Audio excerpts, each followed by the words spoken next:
Living in our core values. So what living in your core values look like is that you are living the way that you believe that you should. You are doing the things that you want to do.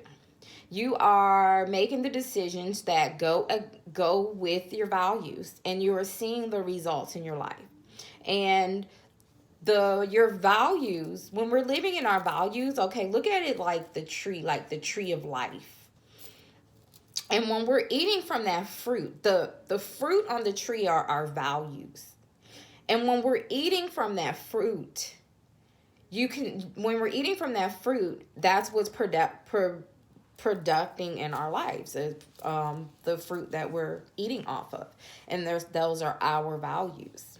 So what living in core values looks like for me is when I am able to do what I like to do what I want to do the way that I want to do it.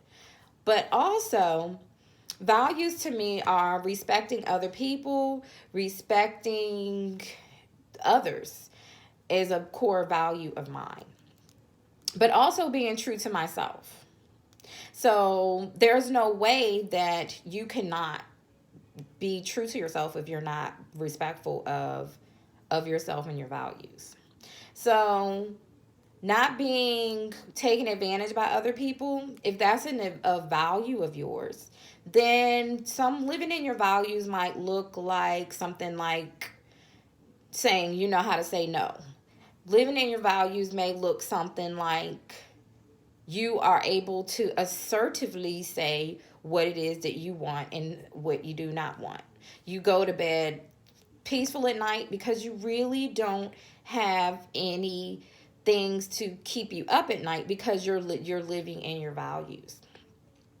Have we ever, as women, and I know we have all been through this, been upset all night over a guy who broke our heart?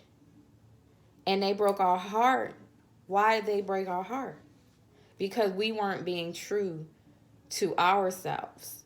When we picked the man, we weren't being true.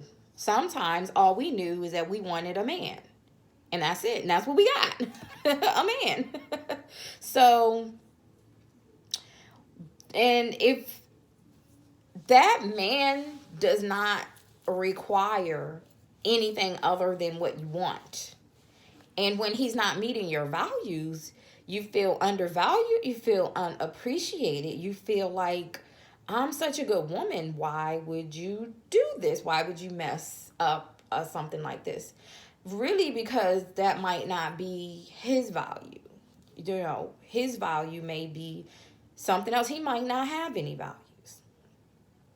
And we find ourselves giving into people who don't have their own values in check and who are not going to take ours in consideration. Because first of all, you really need to have your values in check before you can appreciate and come together with somebody else. And men know this. And not to get too off of make this about men or anything like that, but too often I see that men aren't respecting our values because we aren't making it clear up front. And we get into these relationships and our values don't match, and we find ourselves arguing all night. We find ourselves crying all night, fussing and fighting. We find ourselves just behaving in ways that we do not want that for our children, and we don't want that for our lives, and we want better. And then we don't understand, like, why is this happening? Why won't this person just do the right thing? But what might be right for you are your values. And although another person may see that as right or wrong, that might not be their values. Their values might not be in check. So living in your values is picking those relationships that line up with your values, having those discussions early on about your intentions, other people's intentions, what you want, having those talks that oftentimes that I see us as women missing when we get into relationships with with significant others, and also with friendships with females. We find that we're not picking friendships in the values, and then we, label other people as they are like a not real person, and like we don't know what that means. We just make judgments about other people because their values don't line up with ours. They don't really do the things that are our values. Some people don't value paying their bills on time, and their stuff gets cut off, and then they're running trying to get everybody else to fix their problem, when we look at it and we have our values in check and be like, well, they had the money and they could have just paid their bills, but they choose to go do something else. And this is a reoccurring problem. They're always doing that because their values aren't in check. And then, not to fault that person, but some of us just don't understand and just don't know how to live in those values.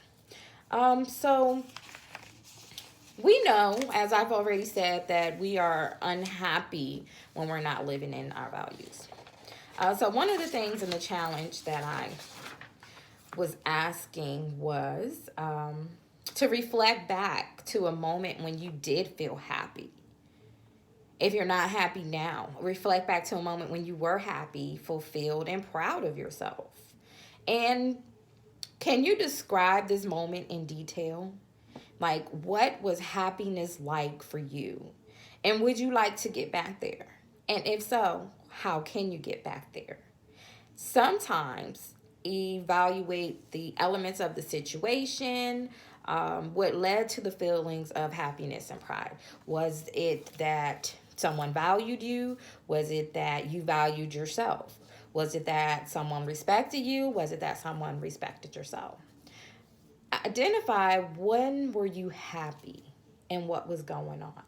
So I have 3 questions. What were you doing when you felt happy?